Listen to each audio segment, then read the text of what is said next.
नमस्ते दोस्तों, भारतीय सिनेमा के सफर में आपका स्वागत है।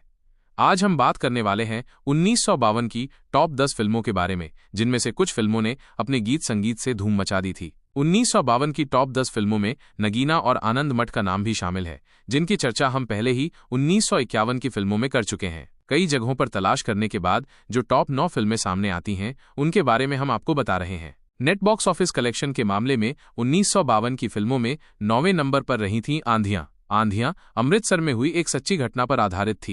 इसकी नेट कलेक्शन थी 32 लाख। फिल्म एवरेज रही। स्टार कास्ट थी देवानंद, कल्पना कार्तिक, निम्मी। निर्माता थे देवानंद, लेखक थे चेतन आनंद और हमीद भट्ट, निर्देशक थे चेतन आनंद, गीतकार थे पंडित नरेंद्र शर्मा, संगीतकार उस्ताद अली अकबर खान। उस्ताद अली अकबर खान मेहर घराने के हिंदुस्तानी क्लासिकल म्यूजिशियन और सरोद वादक थे। लता मंगेशकर उनका बहुत सम्मान करती थीं, इसलिए फिल्म का गाना गाने के लिए लता जी ने कोई पैसा नहीं लिया था। उस्ताद अली अकबर खान के लखनऊ के स्टूडेंट थे जयदेव, जो इस फिल्म के लिए उनके असिस्टेंट बन गए थे और आगे चलकर इंडिपेंडेंट संगीतकार भी बने। संगीतकार AR कुरैशी। ये एक ही फिल्म है जिसमें अशोक कुमार और राज कपूर ने साथ काम किया है।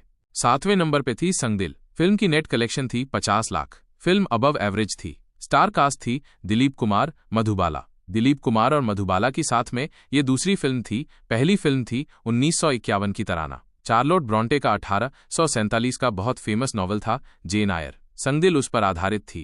लेखक थे रामानंद सागर। निर्माता निर्देशक थे RC तलवार। गीतकार राजेंद्र कृष्ण, संगीतकार Sajjad Hussain. Film India magazine के एडिटर बाबूराव पटेल ने संगदिल को डल, बोरिंग और स्टूपिड पिक्चर कहा था, लेकिन दिलीप कुमार के काम की बहुत तारीफ की थी। 1952 में नेट कलेक्शन के मामले में 6ठे नंबर पर रही थी फिल्म मां। इसकी कलेक्शन थी 60 लाख। फिल्म सेमी हिट थी। फिल्म की स्टार कास्ट थी लीला चिटनेस, भारत भूषण, श्यामा। फिल्म प्रोड्यूस की थी बॉम्बे टॉकीज ने। निर्देशक थे बैमिल। फिल्म स्टार आशा पारेख की पहली फिल्म थी। इसमें as child artist Asha Parekh ने काम किया था। कहानी लिखी थी स्वराज बनर्जी ने, डायलॉग्स नवेंदु घोष ने, गीतकार थे भरत व्यास, संगीतकार SK पॉल। फिल्म की कहानी हॉल।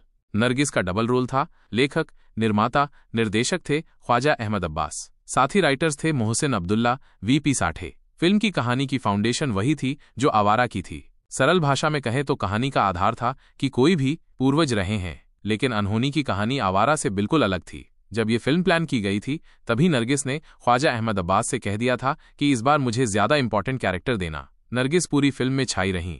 स्टार कास्ट थी दिलीप कुमार, निम्मी, उषा किरण, ललिता पवार। फिल्म के निर्माता निर्देशक थे अमिया चक्रवर्ती। अमिया पहले मधुबाला को फिल्म में कास्ट करना चाहते थे, लेकिन मधुबाला उन दिनों काफी बिजी थीं।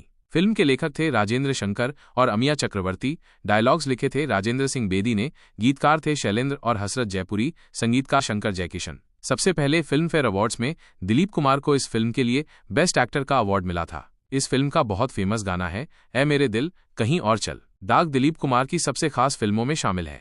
1952 में तीसरे नंबर पर थी जाल। फिल्म की कलेक्शन थी 1 करोड़। फिल्म सुपरहिट थी।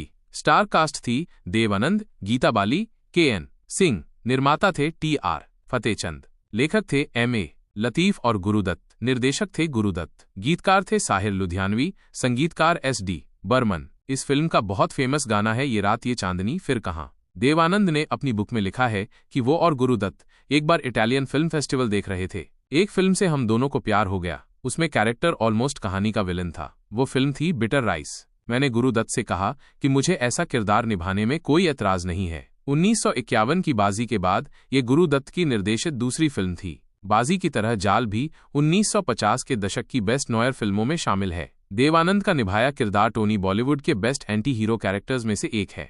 1952 में दूसरे नंबर पे थी बैजू बावरा। कलेक्शन थी 1 करोड़ 25 लाख। फिल्म सुपरहिट थी। स्टार कास्ट थी भारत भूषण, मीना कुमारी, सुरेंद्र। इस फिल्म के लिए मीना कुमारी को बेस्ट एक्ट्रेस का फिल्म फेयर अवार्ड मिला था। मीना कुमारी को स्टार बनाने वाली फिल्म यही थी। फिल्म के निर्माता थे विजय भट्ट और शंकर भट्ट। निर्देशक थे विजय भट्ट। विजय भट्ट चाहते थे कि दिलीप कुमार और नरगिस इस फिल्म में काम करें, लेकिन उनकी फीस और डेट्स की वजह से विजय भट्ट को अपना इरादा बदलना पड़ा। फिल्म के लेखक थे रामचंद्र ठाकुर, RS चौधरी, जियासर हदी। गीतकार थे शकील बदायूनी, संगीतकार नौशाद। विजय भट्ट ने जब यह फिल्म बनानी शुरू की तो फिल्म इंडस्ट्री में चर्चा थी कि विजय भट्ट गलत फैसला कर रहे हैं। क्लासिकल म्यूजिक पर आधारित फिल्म कौन देखेगा। लोग मजाक में विजय भट्ट के बारे में बात करते समय उनको विजू बावरा कहते थे। विजय से विजू और बावरा मतलब पागल। खुद विजय भट्ट के बड़े भाई शंकर इस बात से सहमत नहीं थे कि रागों पर आधारित गाने बनाए जाएं, लेकिन विजय भट्ट और संगीतकार नौशाद को यकीन था कि हम ऐसा करके जनता का म्यूजिक के लिए टेस्ट चेंज कर देंगे, और वही हुआ भी। जब ये फिल्म रिलीज हुई तो फिल्म ने तहलका मचा दिया। ये तो आप जानते ही हैं कि ये फिल्म संगीत सम्राट तानसेन और बैजू के सिंगिंग कंपटीशन की कहानी थी। इस फिल्म का हर गाना सदाबहार है। राग भैरव में राग कलिंगड़ा की झलक से बना गाना मोहे भूल गए सांवरिया, राग पिलू में बना गाना झूले में पवन के आई बहार, राग मालकौंस पर आधारित मन तड़पत हरि दर्शन को आज,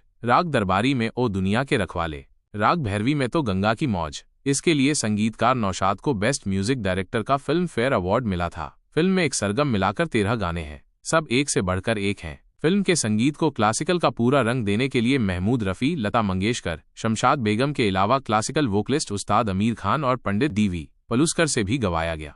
1952 में पहले नंबर पर रही फिल्म आन। इसकी नेट कलेक्शन थी 1,50,00,000। उस समय ये सबसे ज्यादा कमाई करने वाली फिल्म थी। पिछले साल 1951 की फिल्म आवारा ने 1,25,00,000 कमाए थे और वो तब तक पहले नंबर पर रही, लेकिन आन ने 1.5 करोड़ कमाकर पहला स्थान अपने नाम कर लिया। फिल्म की स्टार कास्ट थी दिलीप कुमार, निम्मी, प्रेमनाथ। एक्ट्रेस नादिरा की ये पहली फिल्म थी। लेखक थे R.S.